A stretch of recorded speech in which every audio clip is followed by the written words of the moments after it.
चलिए तो नमस्कार दोस्तों, स्वागत है आपका स्मार्ट स्टडी यूट्यूब चैनल पे। जैसा कि आज 2 दिसंबर का है, उसका सेकंड शिफ्ट का क्वेश्चन भी हो चुका है। इसी कुछ ऐसे क्वेश्चन जो आपके एग्जाम में सेकंड शिफ्ट में या फिर थर्ड शिफ्ट में पूछे जा सकते हैं, उसको लिया गया है, संभावित प्रश्न है। चलिए शुरू करते बिना किसी देरी के। क्वेश्चन था आपका, टर्ट ब्यूटाइल एल्कोहल का IUPAC नाम क्या है, ऐसे करके। तो इसमें याद रखेंगे 2 मिथाइल और 2 प्रोपोनॉल जो कि है, ठीक है, याद में रखेंगे।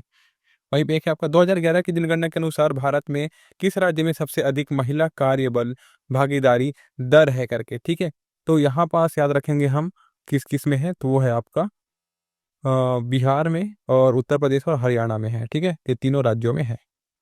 वहीं पे क्वेश्चन है आपका, गगन नारंग ने शूटिंग में कौन सा मेडल जीता, करके। तो कांस्य पदक जीता था इन्होंने, गगन नारंग ने, शूटिंग में, ठीक है।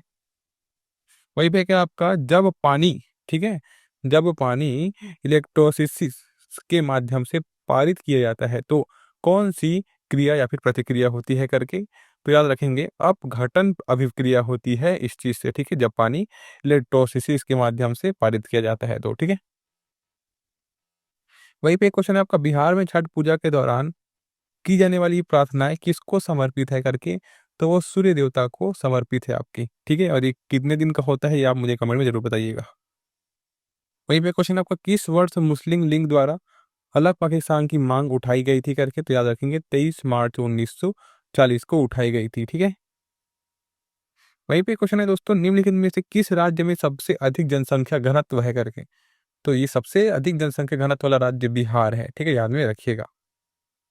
एक है आपका, द व्हाइट टाइगर उपन्यास के लेखक कौन है, करके। तो याद रखेंगे अरविंद अडिग जो कि है ना, द व्हाइट टाइगर उपन्यास के लेखक है। वहीं पे क्वेश्चन है दोस्तों, भारतीय संविधान के राज्य नीति निर्देशक सिद्धांत से संबंधी क्वेश्चन है आपके। तो याद रखेंगे संविधान का भाग चौथा अनुच्छेद 36 से 51 समान नागरिक संहिता का कार्यान्वयन, अस्पृश्यता और उन्मूलन और किसी भी रूप में इसके अभ्यास पर रोक तथा महिलाओं पर कानूनी अक्षमताओं को हटाना आदि शामिल है। तो यही आपका राज्य के नीति निर्देशक सिद्धांत में, ठीक, याद में रखिएगा, अनुच्छेद 36 से 51 तक। एक है आपका, प्रकृति की मूल इकाई क्या है, करके। तो इसका है आपका पारिस्थितिक तंत्र या फिर इकोसिस्टम इसको बोल सकते हैं, ठीक है। एक है आपका, चटगांव शास्त्रागार छापे कब हुआ था, ऐसे करके, ठीक है। तो ये हुआ था आपका 18 अप्रैल 1930 को हुआ था आपका, ठीक है। वही पे क्वेश्चन आपका, अलाउद्दीन खिलजी के तहत दक्षिण भारत अभियान का सेनापति कौन था, ऐसे करके। तो ये था आपका मलिक काफूर जो कि है, वो था आपका दक्षिण भारत अभियान का सेनापति, किसके तहत, अलाउद्दीन खिलजी के तहत, ठीक है।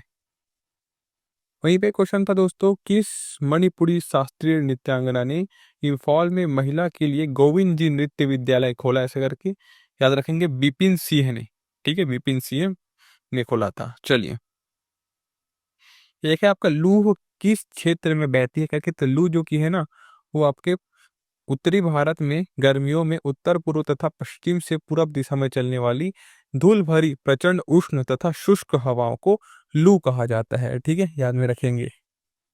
एक है आपका, 2020 में लता मंगेशकर पुरस्कार से किसे सम्मानित किया गया था, ऐसे करके। तो आनंद मिलिंग को सम्मानित किया गया था 2020 में लता मंगेशकर पुरस्कार से, ठीक है। एक है आपका, वुमेन प्रीमियर लीग का ओपनिंग मैच किसके किसके बीच खेला गया था, ऐसे करके। मतलब जो वुमेन प्रीमियर लीग का जो मैच था ना अभी, वो किसके किसके बीच खेला गया था, सबसे पहला मैच, ऐसे करके। तो याद रखेंगे मुंबई इंडियन और दिल्ली कैपिटल के बीच खेला गया था ये पहला मैच, ठीक। वहीं पे क्वेश्चन है आपका, निम्नलिखित में से किस राज्य में सबसे अधिक जनसंख्या घनत्व है, करके। सिंपल सा आंसर है बिहार के, है ना, भारत के बिहार राज्य में सबसे अधिक जनसंख्या घनत्व है। यहाँ प्रति वर्ग किलोमीटर 1106 लोग रहते हैं, याद में रखेंगे, ठीक है। दोस्तों इस चैनल पे आपको फर्स्ट शिफ्ट, सेकंड शिफ्ट और थर्ड शिफ्ट सभी के एनालिसिस बिल्कुल मिल जाएंगे और एक्स्ट्रा फैक्ट के साथ, तो चैनल को सब्सक्राइब कर लिए रहना, ठीक है। एक है आपका, निम्नलिखित में से किस क्षेत्र को हिरण की भूमि कहा जाता है, करके। तो ये आपका टुंड्रा क्षेत्र को हिरण की भूमि कहा जाता है। आंसर नंबर क्या हो जाएगा, टुंड्रा क्षेत्र हो जाएगा, याद में रखेंगे, ठीक है। एक है आपका, द्रौपदी मुर्मू के भारत के राष्ट्रपति बनने से पहले कौन राष्ट्रपति थे, करके। तो वो थे आपके 14 नंबर के, जो कि रामनाथ कोविंद जो कि थे, ठीक है, 14वें नंबर के थे। उनका जन्म जो कि 1 अक्टूबर 1945 में हुआ था, याद में रखेंगे। और उनका शपथ जो कि मतलब पद ग्रहण किए थे, वो 25 जुलाई 2017 को किए थे, ठीक है। और वहीं भी अभी जो कि है द्रौपदी मुर्मू जो कि है 15वें नंबर के राष्ट्रपति है। इनका जन्म 20 जून 1958 को हुआ और ये अपना पदभार कब से शुरू की है, 25 जुलाई 2017 2 से, ठीक है, याद में रखेंगे। एक है आपका आईएमपीएस का फुल फॉर्म करके, तो आईएमपीएस का फुल फॉर्म होता है आपका इमीडिएट पेमेंट सर्विस मेथड, ठीक है, यही होता है आपका फुल फॉर्म। और दोनों ही फंड ट्रांसफर करने के लिए दो ये है ना आईएमपीएस, जो कि ये फंड ट्रांसफर करने के सबसे अच्छे तरीके हैं। एनईएफटी एक बेहद केंद्रीकृत भुगतान प्रणाली विधि है जो आरबीआई द्वारा संचालित की जाती है, याद में रखेंगे। तो इसको आरबीआई द्वारा संचालित किया जाता है आईएमपीएस को, यानी इमीडिएट पेमेंट सर्विस मेथड को, ठीक है। देखिए आपका भारतीय संविधान का कौन से अनुच्छेद में भारत के नियंत्रण एवं महालेखा परीक्षक से जुड़ी जानकारी दी गई है करके, तो अनुच्छेद 148 में दिया गया है आपका भारत के नियंत्रण एवं महालेखा परीक्षक से संबंधी जानकारी, ठीक है, अनुच्छेद आर्टिकल 148 में, ठीक है। देखिए आपका भारत के राष्ट्रपति पर संविधान के किस अनुच्छेद के तहत महाभियोग चलाया जा सकता है करके, देखिए अनुच्छेद 61 है ना, ये बहुत इंपॉर्टेंट क्वेश्चन है। तो राष्ट्रपति पर अनुच्छेद 61 के तहत हम क्या कर सकते हैं, महाभियोग चला सकते हैं। और क्या कर सकते हैं इसमें, और क्या देखने वाली बात है कि भारतीय संविधान 1950 जो कि संविधान है जो लागू हुआ था, इसमें क्या है कि जब किसी राष्ट्रपति पर संविधान के उल्लंघन के लिए महाभियोग लगाया जाना हो, तो आरोप संसद के किसी भी सदन द्वारा लगाया जा सकता है। जैसे कि ऐसा संकल्प सदन की कुल सदस्यता के कम से कम 2/3 बहुमत पारित हो, मतलब राष्ट्रपति के लिए महाभियोग लगाने के लिए कम से कम, है ना, कुल सदस्यता में से कम 2/3 बहुमत तो प्राप्त होना चाहिए, फिर क्या है, महाभियोग लगाया जा सकता है अनुच्छेद 61 के माध्यम से, ठीक है। एक है आपका मामलुक वंश का कार्यक्रम या फिर कार्यकाल कितने वर्ष का रहा, ऐसे करके, तो याद रखेंगे 1250 से 1517 के बीच मामलुक साम्राज्य का रहा था कार्यकाल।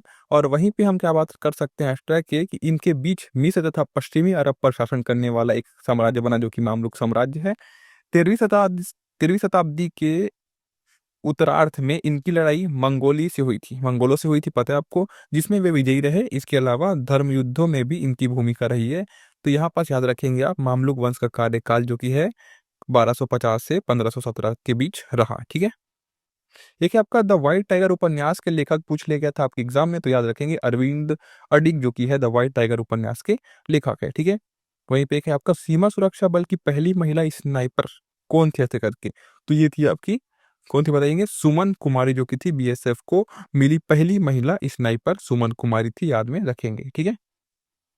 एक है आपका खड़ी और चट्टानी दीवारें, है ना, खड़ी और चट्टानी दीवारें से घिरी गहरी घाटी क्या कहलाती है, तो ये कहलाती है आपकी कैनियन, ठीक है, कैनियन कहलाती है आपकी घाटी। एक गहरी और संकरी घाटी है जिसे नदियों, हवा, बारिश और वर्तनिक गतिविधि द्वारा, अपक्षय और कटाव द्वारा निर्मित खड़ी भुजाओं द्वारा होती है, ठीक है। तो याद रखेंगे खड़ी और चट्टानी दीवारों से घिरी गहरी घाटी को कैनियन कहा जाता है, ठीक है। चलो, एक है आपका फॉर्मिक अम्ल का आयनीकारक नियतांक कितना है करके, तो यहाँ पर देख सकते हैं 1.8 है ना, और इसमें देख सकते हैं आप, मैंने आपको बता दिया है, ठीक है।